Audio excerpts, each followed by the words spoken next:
I've been fortunate to find success for as long as I can remember, yet fear has been a companion throughout. A constant throbbing, ever-present shadow of doubt that lingers, a persistent gnawing anxiety that one mistake, one slip-up could undo everything, not just my future, but my worth. On paper, my schedule was full of advanced placement and honor classes, but when I saw these classes, I didn't see ambition or opportunity. Instead, I saw anxious persistence, a feeling that I had to keep going, keep enduring, even as the anxiety surged throughout my entire body. Before every test, my heart would race like I was in danger. My hands would sweat, my thoughts would spiral, and the room would suddenly turn into a jungle where I was being chased by a ginormous tiger with a letter written above its head. But I wasn't being chased by a tiger. I was sitting at a desk, staring at a piece of paper with a letter written on top. And I know I'm not the only one who's felt like this. So why do so many students feel like their worth is dependent on a grade? When did school stop feeling like a place to learn and start feeling like a place to survive? Why did achievements become the only way we feel seen? I'm a first-generation immigrant from El Salvador, a straight-A student, an award winner, and a family pleaser that feels pressure to make his family proud.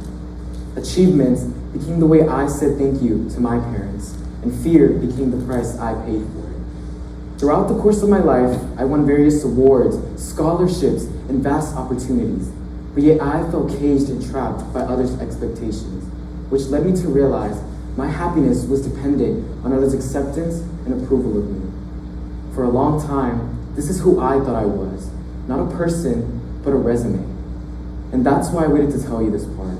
My name isn't straight A student, my name isn't award winner, and my name is most definitely not success story. My name is Jeffry Quintanilla, Noyola, and I'm still learning to see myself, even when there's nothing to prove. We live in a society that celebrates achievements, while quietly ignoring its emotional cost. From a young age, students are taught how to perform, not how to be. We turn high achievers into heroes, then dismantle them the moment they stumble and fall. And that pressure shows up as a familiar fear, the fear of the B, the fear of disappointing your parents, the fear that without perfection, you lose the identity you worked so hard for. And when success becomes the only way we feel seen, validation turns into a cycle, one that keeps us running even when we're exhausted. I call this the cycle of validation. My shift came with a simple realization. I wasn't chasing validation, I was chasing proof that I mattered, proof that the sacrifices meant something. I began to recognize how often life felt like survival mode, as if a test were a tiger. But a test isn't a tiger, and life shouldn't have to feel like constant danger for anyone in the world. That's when I understood that academic validation is not the same as true, genuine validation. Grades measure performance, not worth. So I had to redefine what it means to be seen, not for my achievements, but for my presence, even when I wasn't producing anything at all. Being seen shouldn't mean being known only for what we do, but for who we already are. True validation doesn't come from external approval, it starts from within. Self-compassion and rest aren't weaknesses, they are forms of strength in a world that glorifies burnout. And sometimes, instead of waiting for an applause from the crowds, it's okay to stand up and give ourselves the applause. Because surviving the pressure, choosing self-worth over perfection, and showing up as we are is already an achievement worth recognizing. But this isn't just a personal struggle, it's a cultural one. Perfectionism has become a quiet epidemic, and young people are paying for it with their mental health. When success is defined narrowly, anxiety becomes the cost of admission. And for immigrants and first-generation students like me, that pressure often doubles. Because achievements aren't just personal, they are proof that the sacrifices meant something, proof that we belong. But true worth doesn't shout from trophies or transcripts.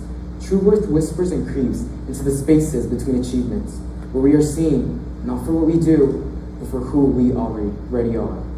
So this isn't a call to lower standards, it's a call to change what we stand for. To educators, see the student, not just the score. To parents, praise effort, resilience, and outcomes. Don't just expect the best from your kid.